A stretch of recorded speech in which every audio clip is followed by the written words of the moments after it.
खुलुमबाय नोंथांमोनखौ बयखौ बरायबाय दिनै 5 जुन 2023 बाराया जाबाय समबार फैदो दिननि खौरांफोरखौ बेखेवनोसै। NRL एबा नुमलिगढ़ रिफाइनारि लिमिटेडनि सासे मावथिया पाइपलाइननि खामानि मावबाय थानाय समाव हरखाबै मासे लख्राजों गाग्लोबजानानै गोब्राब जोखोम जादों आरो बेनियाव बिखुं आरो आखाइ बाहागोआव गोब्राबसिन जोखोम जादों। जोखोम जानाय मावथिनि मुङा जाबाय डेभिड सयकिया। दा बेखौ BKNRL हस्पिटालाव फाहामथाय होगासिनो दङ। KL उदखारि आफादनि सासे केडारआ आसाम पुलिसजों एरेस्ट खालामजादों। आसाम पुलिसआ शिबसागर जिल्लानिफ्राय KL उदखारि आफादनि सासे केडारखौ गोख्रों सिग्रोमनानै एरेस्ट खालामदों। हमजानाय KL उदखारि आफादनि केडारनि मुङा जाबाय मृदुल बर्मन, चराइदेउ जिल्लानि थागिबि। सासे बिहावा गावनि असे बिहामजोखौ बुथारनो नागिरदोंमोन आरो बुथारदोंमोन, नाथाय थैथारासै। बिहावासो थैबाय। आसामनि गलाघाट डिस्ट्रिक्टनि सिङाव थानाय कामारबान्दा गामियाव बे जाथाया जादों। कामारबान्दा गामियाव सासे बिहावा गावनि बिहामजोखौ गोबौ आसारजों दांख्लाब सुख्लाब खालामनायनि उनाव गावबो रेलगारिनि सिगाङाव बारजुमनानै गावनि जिउखौ गावनो फोजोबदों। बिहावा रेलगारिखौ नेबाय थानानै रेलगारिया जेब्ला फैदोंमोन अब्लानो बे जाथायखौ खालामदों, नाथाय गोबौ आसारजों गाग्लोबजानाय बिहामजोआ थैथारासै। जाथायखौ खालामनाय बिहावनि मुङा जाबाय हिरेन बरा आरो बिहामजोनि मुङा जाबाय पम्पी बरा।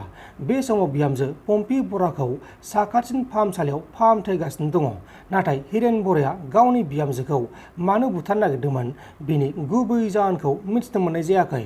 दा बे जाथायनि सायाव गलाघाट पुलिसआ गावसोरनि खामानिखौ मावगासिनो दङ, लोगोसे बे जाथायखौ लानानै ओनसोल नाङैनो गिखांनाय फोरमायदों।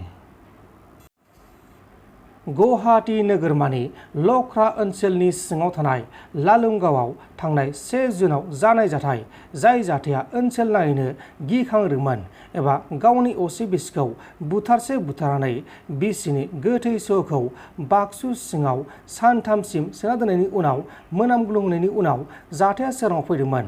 बे जाथायाव लोब्बा थानाय दुथां दायनिगिरि फिसायखौ गुवाहाटी पुलिसआ गुवाहाटी नोगोरमानि सिङाव थानाय लालमाटि ओनसोलनिफ्राय एरेस्ट खालामबाय।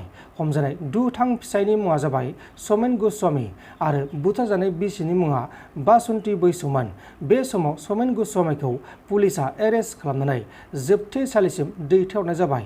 मख'नो गोनांदि समेन गस्वामीना बिनि सिगांबो सेथि बिसि दंखायोमोन, अदेबानि बासन्ती बैसोआ नैथि बिसिमोन आरो बासन्ती बैसोनि गोरबोआव 2 दाननि गथ'बो दंमोन होननानै मिथिनो मोननाय जादोंमोन। आसाम सोरखारा बर' आरो ट्राइबेलफोरनि हेंथा गोख्रों खामानि मावगासिनो दङ। ट्राइबेल हारिया थांनानै थाब्लासो आसामा थांना थागोन आरो असमियाफोराबो थांना थानो हागोन। आसामनि गिबि मन्थ्रि हिमन्त बिश्व शर्मा बिथाङा ट्राइबेल हारिनि हेंथा हिंसा साननायखौ गोसोनिफ्राय ज्राब नागारनांगौ आरो ट्राइबेल बेल्ट एन्ड ब्लकखौ अना ट्राइबेल सुबुंफोरनिफ्राय उदां खालामनांगौ। जाय समाव ट्राइबेल ओनसोलाव ट्राइबेल नङि मानसिफोरा हावग्रोना लादों बिसोरखौ होस्रांनांगौनि बाथ्रा बुंनांगौ समाव बाङालिफोरनो असमियाफोरनो हा नांगौ होननानै बाथ्रा बुंनाया ट्राइबेल सुबुंफोरनि गोसोखौ दुखु मोनदों होननानै दावराव देख्रेब नार्जारी बिथाङा खौरांगिरिफोरनि सिगाङाव रोखा बुंथिदों। थारैनो आसाम सोरखारा ट्राइबेलनि हेंथा खामानि मावगासिनो दं नामा? नोंथांमोन दिननि खौरांफोरा बेखिनिल'मोन। बेखिनिसिम नायनायनि थाखाय नोंथांमोननिसिम रोजा रोजा साबायखर। गोजोन्थों। एसेनोसै। जै बर' हारिनि।